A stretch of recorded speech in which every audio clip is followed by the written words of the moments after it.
ಹೇಗೆ ನಮ್ಮ ಹಗೆಗಳು ನಮ್ಮ ಮತ್ತೆ ಹೊರಕೊಂಡು ಬಂದರೆ ಆ ತರದ ಬದುಕಾಗಿರ್ಬೇಕೆಂದು ಕಾರಣಕ್ಕಾಗಿ ಉಳಿದ ಕಾರಣವರೆಲ್ಲ ಒಟ್ಟುಗೂಡಿಸಿ ತೋಳವನ್ನು ಪ್ರಕಟಿಸುವುದಕ್ಕೆ ದೇವತೆಗಳ ತಲೆಮಿಟ್ಟುವುದಕ್ಕೆ ಕಾಯುತ್ತಾ ಇತ್ತು. ಯಾವಾಗಲೂ ಹಾಗೆ ಅಲ್ಲವೇ?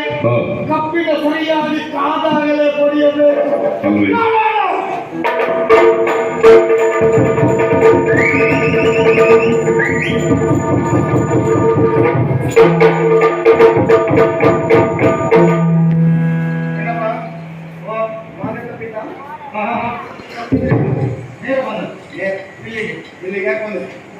ನಮ್ಗೆ ಎಲ್ಲೊಬ್ರು ನೋಡ್ಲಿಕ್ಕೆ ಉಂಟು. ಯಾರು ಏನು ಅಂತ ಮತ್ತೆ ಹೇಳ್ತೇನೆ, ಅವ್ರನ್ನ ನೋಡ್ಕೊಂಡು ಬರ್ತೇನೆ, ಆಮೇಲೆ ಕುಳಿತು ಅವಸರ ಮಾಡಬೇಕು. ಯಾರನ್ನಂತ ಹೆಸರೇಲಿಕ್ಕಾಗುದು? ಇದು ಪಾಂತಾಳ ಇದೆ ಅಲ್ವಾ? ನಿನ್ನ ನಾಲಿಗೆ ಸರಿಯಾಗಬೇಕು ಅಂದ್ರೆ ವ್ಯವಸ್ಥೆ ಮಾಡ್ತೇನೆ. ಎಲ್ಲ ಪಾಂತಾಳ ಬಾಬು ಮಗನೇ. ಪಾಂತಾಳ ಅಂದ್ರೆ ಇದೆ ಅಲ್ವಾ? ಇದೆ. ಇಲ್ಲಿ ವೀರ ವೀರ ಉದ್ದಿನ ಬ್ಯಾಳಿ ಅಂದ್ರೆ ಒಂದು ಕೆಲಸ ಮಾಡುವ.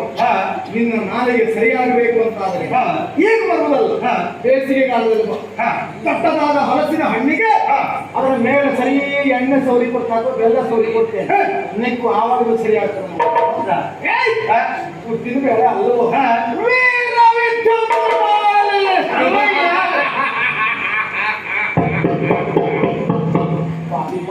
ನಿಮ್ಗೆ ನಗಾಡಿ ಕುಡಿಸೋದಿದ್ರೆ ಆಮೇಲೆ ನಗಾಡಿ ಮಾಡಿದ್ರೆ ಅವ್ರನ್ನ ನೋಡ್ಬೇಕು.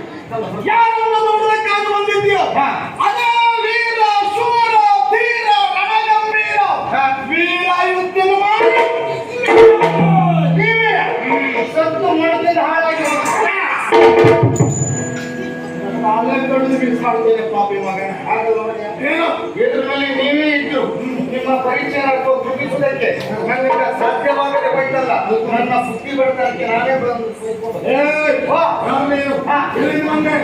ಬೇರೆ ಕೆಲಸ ಇಲ್ಲ ನನಗೆ.